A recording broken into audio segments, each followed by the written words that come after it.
Muito bem, como é que você está? Estamos chegando para mais uma edição dos nossos encontros aqui pelo vozdecaxias.com.br. Acesse lá, né? www.vozdecaxias.com.br. Nós temos o nosso site, onde nós trazemos notícias, nós apontamos para você também os nossos quadros, né? Tem essas colunas com os nossos quadros, né? Para você estar acompanhando os nossos temas, acompanhando os nossos materiais, os nossos conteúdos. E a gente vem trabalhando sempre essas temáticas, né? Esses conteúdos para você estar sempre junto com a gente, aproveitando, mergulhando, entendendo, compreendendo. Espero que esteja fazendo a diferença na tua vida, né? Eu, para mim, quando estudei sociologia, a cabeça da gente perde muita consciência, né? Perde muita coisa. Eu, revisitando esses materiais junto com vocês, me reaviva esses sentimentos, todos esses pensamentos. Eu digo para vocês que acho que quem está mais ganhando aqui sou eu. Eu sou grato a você. Obrigado a você que fundamenta e nos dá toda a estrutura para isso.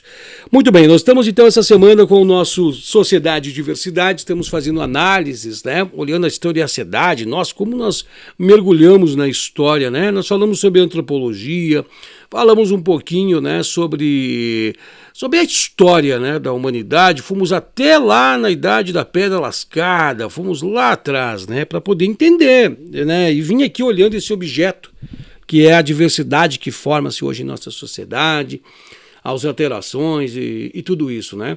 Hoje nós vamos dar sequência e continuidade ao tema que nós temos com um gancho finalizado no nosso último encontro, e é preciso que você esteja junto com a gente para que nós possamos fomentar tudo isso. Então, para você que está chegando agora, estou chegando hoje, e já vou dizendo para você, volta no primeiro tema dessa semana, para você não perder o encadeamento de programas que vem fundamentando a temática que nós estamos trabalhando, que é sociedade e diversidade, tá?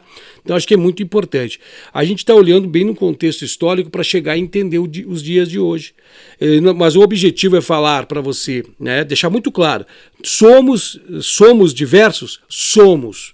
Não podemos ter igualdade, nós não somos iguais, somos desiguais, mas nós temos que ter equidade, nós temos que entender o que é equidade, o respeito mútuo entre os tratamentos, entre as pessoas, usar a máxima, né, que eu falei lá no primeiro programa daquele filósofo, eu falei em filosofia, nem falei em religião, né, fazeis aos outros o que querem que vos faça, né?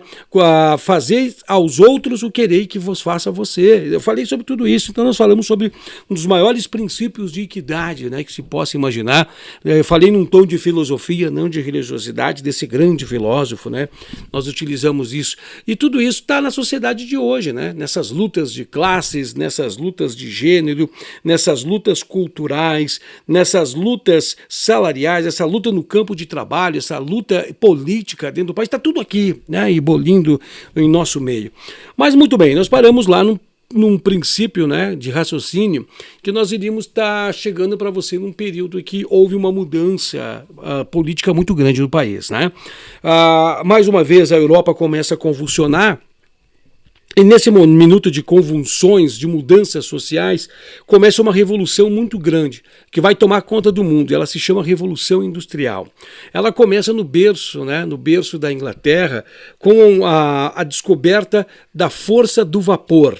O vapor empregando-se, né, para tocar o pistão. Tocando o pistão da máquina, começa então a utilização, a multiutilização dessa força, né, que empurrava o pistão, o calor da pressão da água. Olha que coisa mais linda, que avanço tecnológico, né? Começa então a criação das máquinas, começa então a fabricação têxtil em larga escala. Tudo isso se deve também, né, aos ingleses terem bastante ovelhinhas, né?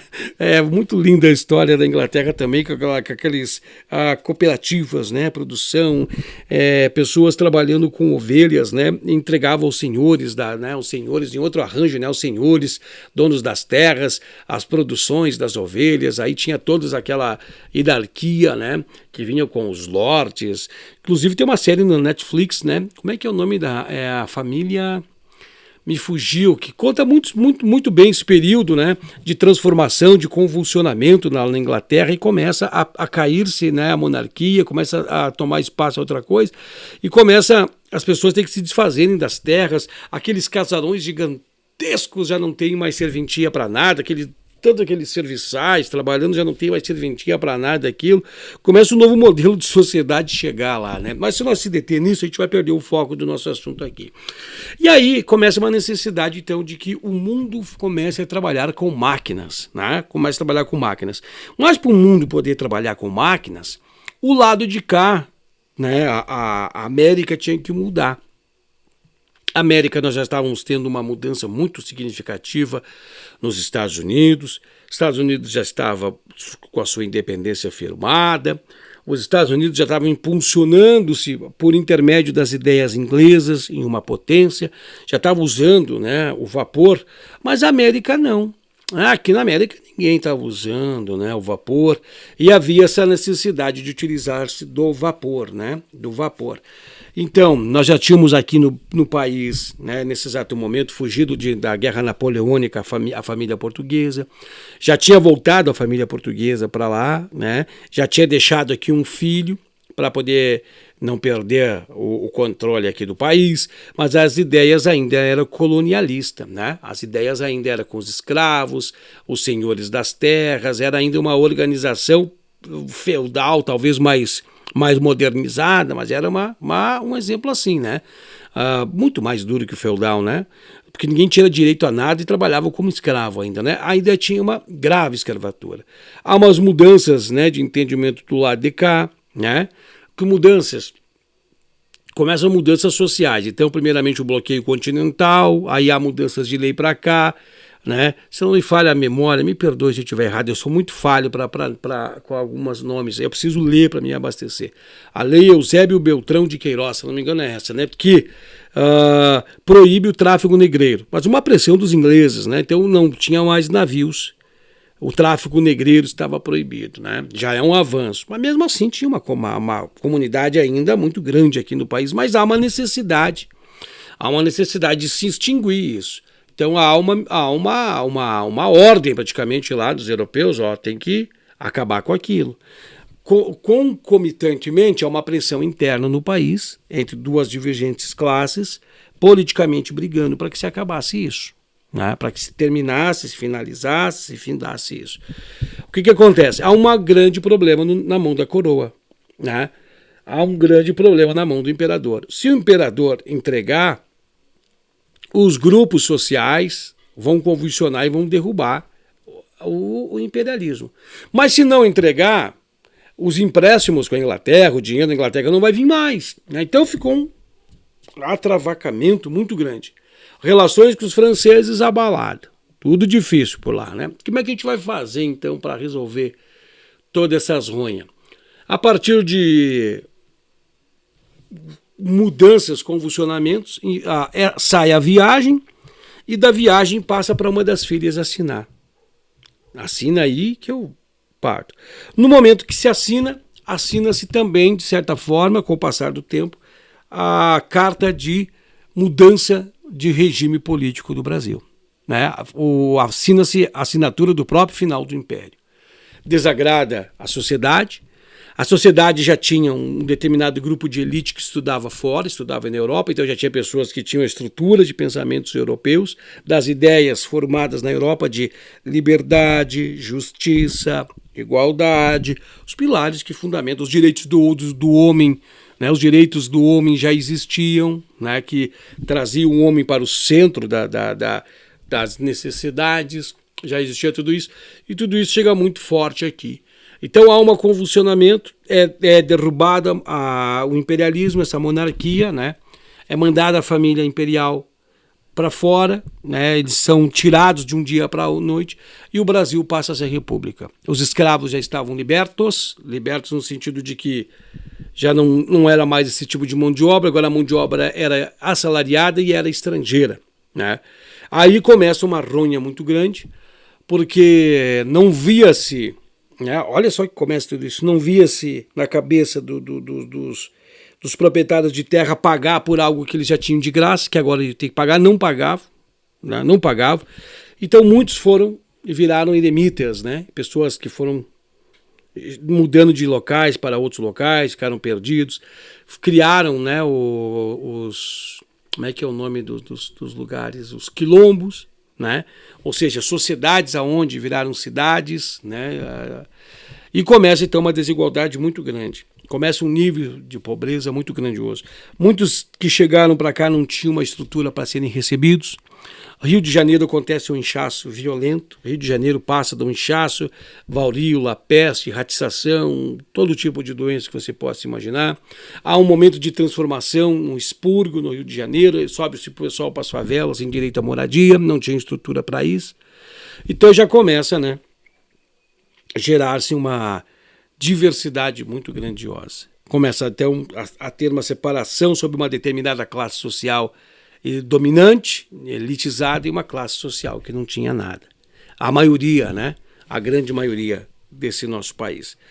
Então, se você parar para analisar, o cerne, olha só quantos encontros nós tivemos para poder chegar até aqui. Os cernes das diversidades que geram toda a movimentação que nós podemos basear está na nossa história. As culturas que foram trazidas, quando uma cultura choca-se com a outra, ela vê diferença, ela vê dominação e combate. Uma quer dominar, quer aculturar a outra, né? Uma quer aculturar. Essas divergências, essas alterações, mostram-se um convulsionamento muito grande. Um quer dominar o outro. Então, a partir do momento, nós começamos a ter divisões, segregações dentro da sociedade brasileira. E essas segregações, no começo de tudo, elas não são trabalhadas. Você sabia que 1930, Getúlio Vargas, um pouquinho antes de Getúlio, 1927, 26, por ali, começa a se pensar na ideia da revolução da educação no país. Começa a se entender que nós tínhamos que ter uma educação aqui, né, de gratuita, que educasse as pessoas. Porque a criançada ficava ao léu pelas ruas, a criançada ficava ao léu pelos guetos ou ficavam trabalhando, né, em regime de condições desumanas, né, junto com as mulheres em longas jornadas de trabalho. Mas não se tinha o estudo. Então quem começava a estudar tinha que ir para a Europa. Quem ia para a Europa, uma determinada elite que conseguia, né, pegar o vapor, naquele tempo no navio era chamado vapor, né, pegava o vapor e pelo vapor ia para a Europa para estudar. Lá formavam-se nos princípios de estudos das escolásticas, né, da escola de lá, do princípio de, e vinham para cá e traziam conhecimento. Então essas pessoas começavam a compor hierarquias do governo. Essas pessoas chegavam com um determinado nível de conhecimento, tomavam conta das instituições, porque era da família do fulano de tal, começava o apadrinhamento, o cupinchamento, né, meu cupincha, vou falar nessa gíria aí, tá? Começou então a ocuparem setores de privilégio da sociedade. E quem não tinha acesso a tudo isso começou a ficar entre nós e eles. Então começa a se formar o que viria a ser a classe dominante, a burguesia brasileira, e começa a se ficar a massa popular, a massa do povo, formada pelos negros, né?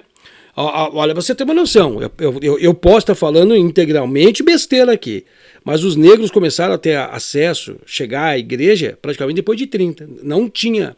Até inclusive hoje, quando você for numa igreja, olha para você ver, num culto, numa missa, olha para dentro da missa e olha para os lados, veja quantos negros tem.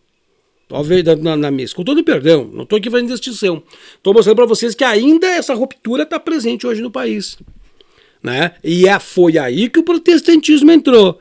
O protestantismo desceu ali onde ninguém foi. Então, para você ver a diversidade que ficou no nosso país, ela é histórica. Eu consegui agora, tomara eu que ao longo desses programas todos, eu tenha conseguido evidenciar para você que a ruptura da diversidade da nossa sociedade, os problemas que nós estamos vivendo hoje é histórico. Sabe que agora ficou claro? As culturas diferentes. E quando eu falo cultura, não só a cultura desses povos, as culturas que vão se formando dentro dos regionalismos. É natural que elas se formem diferenças. Ou você quer que aqui no meu estado, Rio Grande do Sul, onde é frio, que nós precisamos usar o poncho, o pala, nós vamos levar para o Nordeste? Não tem como. Lá no Nordeste as temperaturas são diferentes, então forma-se uma outra cultura.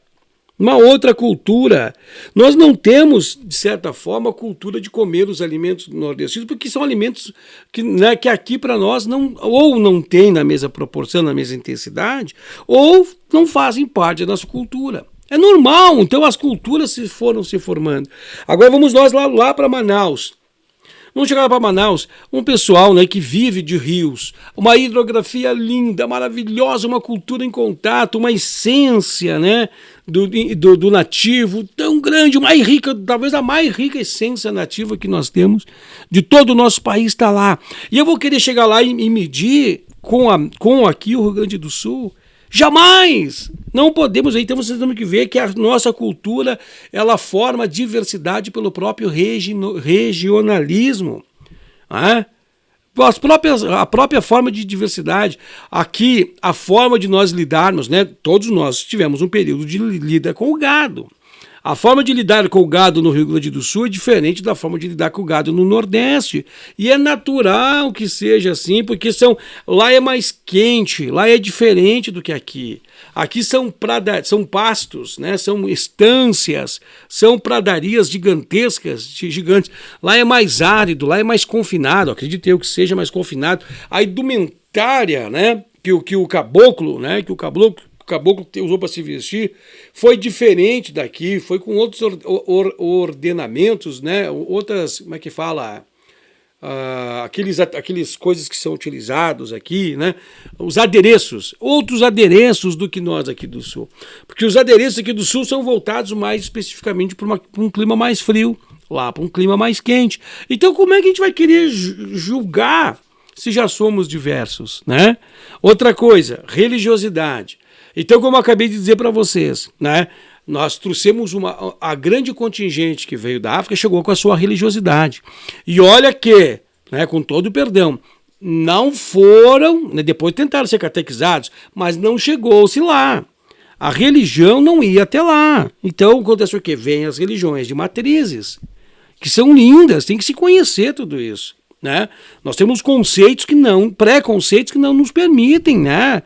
E foi colocado tabu, que parece que é um tabu falar, mas existe. Vai lá no Nordeste, lá na Bahia, para tu ver quanto elas se mesclam as duas, e é tão bonito de ver. Tão bonito de ver, eu vejo pela televisão, né? Vejo pela televisão. Então, assim, nós somos multiculturais, né?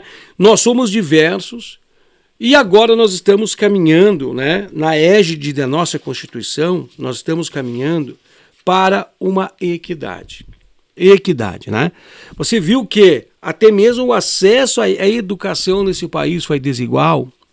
Quando começou o processo da escola nova, a revolução da educação, 1920 alguma coisa, 1930, começou-se em São Paulo, né? Não tinha uma vontade muito grande, mas não se tinha uma sistematização adequada, tinha vontade, e uma vontade imensa de ensinar as crianças a ler e escrever, mas não tinha o resto. Quando nós estamos falando isso, 1920 e pouco, indo para 1930, nós estamos falando de uma Europa que estava já se preparando para a Segunda Guerra Mundial. Já tinha passado pela Primeira e já estava passando pela Segunda. Já tinha-se rádio, já se tinha tecnologia avançadíssima lá. E nós nem sequer tinha siderurgia nossa aqui. Nós tínhamos que comprar o aço alemão. Né? Por isso que vinha um olhar muito grande, porque o olhar era daqui para a Europa, não existia Estados Unidos. Hoje existe Estados Unidos, não existia do formato que é hoje. Então, gente, nós somos diversos. Nós temos, então, uma riqueza cultural imensa. Nós somos um país dotado de uma pluralidade cultural imensa, com um imenso valor agregado, permeado por todas essas culturas. Nós temos uma diversidade tão grande e nós temos que trabalhar agora essas questões dos desajustes, dessas diversidades que geraram disparidades. É isso que nós temos que trabalhar sobre a égide do artigo 5º da nossa Constituição, que vem trabalhar tudo isso. Nós temos que entender que nós temos que agora fazer a inclusão da diversidade. Nós não temos que ser iguais no sentido de perdermos as essências das nossas diversidades, mas nós temos que aprender a vivermos em harmonia e em equidade. Queremos ser nação, queremos ser Brasil, queremos ser uma nação de uniformidade, que cresce em conjunto sólido para frente, então nós temos que começar a compreender e entender que nós temos que nos tratar com respeito, com unicidade de pensamento, equidade, amorosidade e respeito. Acima de tudo, respeito. Entendermos que, indiferente de sermos pobres, sermos ricos, sermos brancos, sermos negros, sermos católicos, sermos espíritas, sermos umbandistas, somos acima, somos homens, somos mulheres, somos gays, somos lésbicas. O que você quer imaginar? Somos seres humanos. Somos seres humanos coabitantes, né? Ou melhor, habitantes desse mesmo país e desse mesmo solo, protegidos sobre a mesma égide do artigo 5º da nossa Constituição, que vem nos abordar, que vem nos falar que perante a Constituição todos somos iguais perante essa lei, sem distinções de qualquer natureza, garantindo-se aos brasileiros, aos estrangeiros residentes no país, a inviolabilidade do direito à sua vida, à sua liberdade, à sua igualdade, à sua segurança, à sua propriedade. Então, é isso que nós estamos construindo agora.